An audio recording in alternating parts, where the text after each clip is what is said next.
What is going on, guys? I am the FD Guru, bringing to you guys a Friday edition of my NBA DFS podcast. We have a ton of games on tonight's slate, which is great.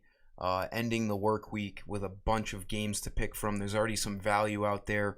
Huge news that recently happened was Kevin Durant is out tonight with Achilles, just being cautious about his Achilles. So there's some nice value for the Nets. You might want to get both superstars on that team. And then there's some other injuries. There's a few guys questionable right now that might open up some value later. As usual, these are just guys that I like in the late afternoon. Things can always open up. But just drop a like on the video. Make sure you're subscribed. Jumping right into things here at point guard, I like Jalen Brunson. The Mavericks have been really shorthanded over the past week or two with their COVID protocols with a couple guys. They have no Richardson, no Powell, and no Kleber.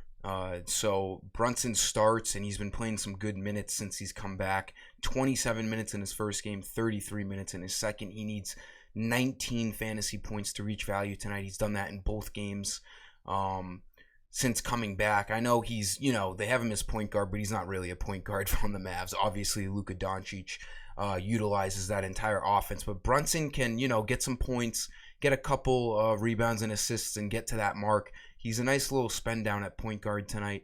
I do think he's going to get plenty of minutes with the Mavericks remaining shorthanded. And then for shooting guard, like I said, Kevin Durant's out. I'm loving James Harden. The Nets have a nice little revenge game. They had a tough loss against the Cavs a couple nights ago in double OT. We saw Colin Sexton absolutely dominate the big three. That was quite performance by Colin Sexton. He had actually been out for a while. That was his first game back, so very impressive.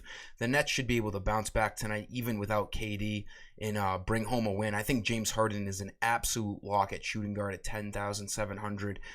He's hit value in all three games with his Nets career so far. I do think he gets over 50 quite easily tonight again.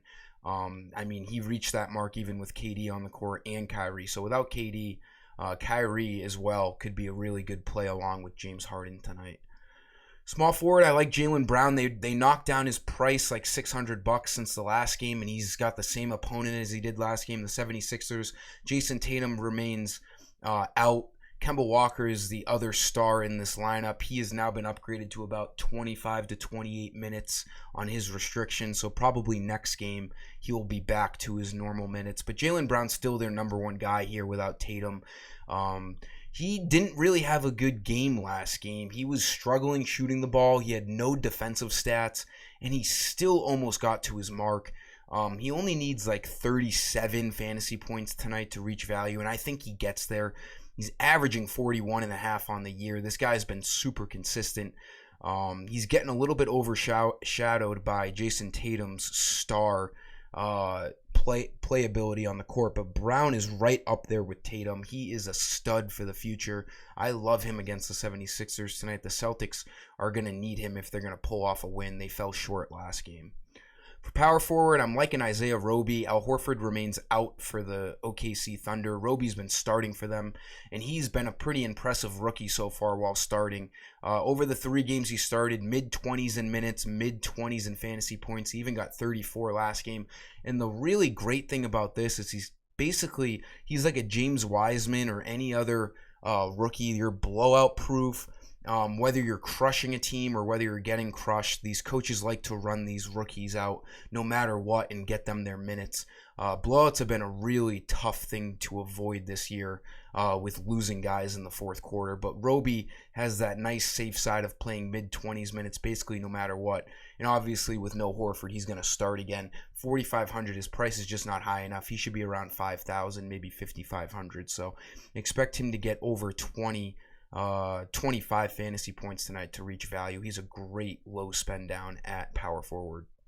And then for center, God, I hate picking this guy, but last time Christian Wood was out, it was against Indiana here. He started, played 23 minutes, and went off, getting 10x his value. I think you need to start Cousins tonight at center at 4,500 with no Christian Wood. He should be starting, and they don't have many other big men to run out there. So Cousins only needs like 22 fantasy points tonight. He should be able to do it. He's been a disaster to predict, but with no Christian Wood and no John Wall, him and Victor Oladipo should really just be going off tonight. I can't see why you wouldn't spend down at Cousins at 4,500.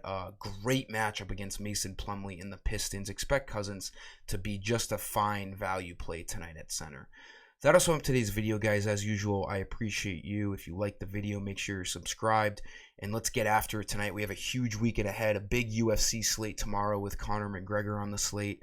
NHL will run as normal, and then we have NFL huge championship matchups on Sunday. So let's get after it. Let's roll into the weekend hot. Until next time, I am the FD Guru, and I am signing off.